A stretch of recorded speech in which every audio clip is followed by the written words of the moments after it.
Rise of feudalism.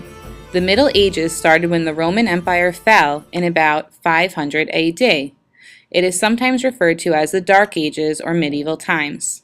Religion was one of the most important influences of this time. There was no unifying government. Rather, it consisted of thousands of small sections of land and people. This was the start of a feudal system. What is feudalism? Well, imagine that you live in an area where everyone fears the people in the neighboring towns. Then, imagine that someone offers to protect you as long as you will serve him for the rest of your life. This is how the feudal system began. People never left their land and therefore had to be self-sufficient. This meant making and selling their own goods and growing their own food. Someone in need of help was called a vassal. A noble could be a vassal to the king. A peasant could be a vassal to a noble. Vassals would serve their superior in every capacity in return for protection, food, and clothing. Vassals would have to fight for their superior if necessary under an attack. They would also give advice on war, marriage, or anything else that they needed. During medieval times, everyone had a well-defined place in society. People were born into their social positions, and there was little chance of moving beyond them. The Pope and the Church had the highest power in the feudal system. The kings were the second highest. The kings controlled the land and power in society. The nobles also controlled some land and power. They ranked right below the kings in society.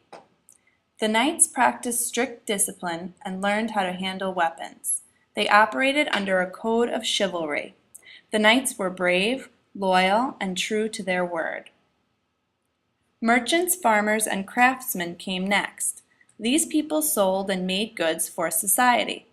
Merchants sold their goods at fairs, shops, and markets.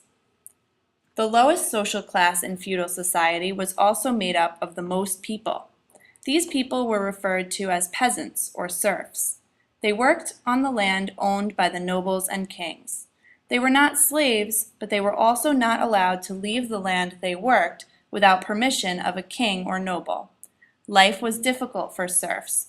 They worked for many long hours in return for small pieces of land to live on that they did not actually own.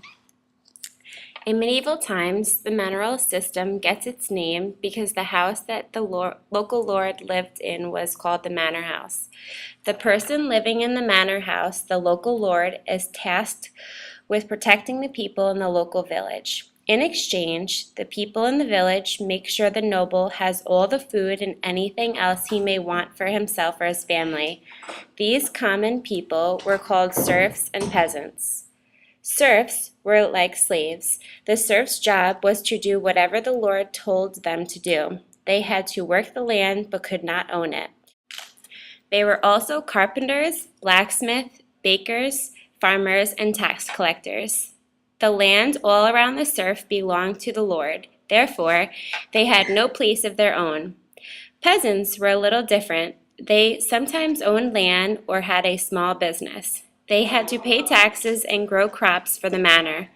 Peasants barely had enough time to grow crops for themselves. They did not have time to learn how to fight as well, so they needed someone who knew how to fight to protect them.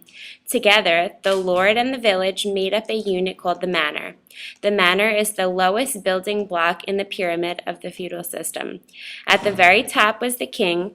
The local manors were at the very bottom. The Catholic Church was the most powerful and influential institution in the Middle Ages. It dominated all aspects of European life. Almost everyone during the Middle Ages belonged to the Roman Catholic Church. The Pope was the head of the church. Priests, bishops, and cardinals were church leaders. Altogether, these men were called clergy. The clergy performed all the rituals that were important, such as marriages, funerals, blessings of the sick, and confessions of sin. Monks and nuns grew crops and tended livestock, copied and decorated holy books, ran orphanages and schools, and did good deeds for the village. During the Middle Ages, life was short and difficult for most people. The church and their faith in God gave them hope for a better future in heaven. The church had political power too. The church was powerful because of its wealth. Some churches became wealthy by taxing people. Others asked for voluntary donations and promised the donators a spot in heaven. The church was involved in making and enforcing laws. The Pope would threaten to excommunicate those who rebelled and did not follow the orders given. This was a horrible punishment. It meant the person was no longer to take part in church life. There was no other church for them to join.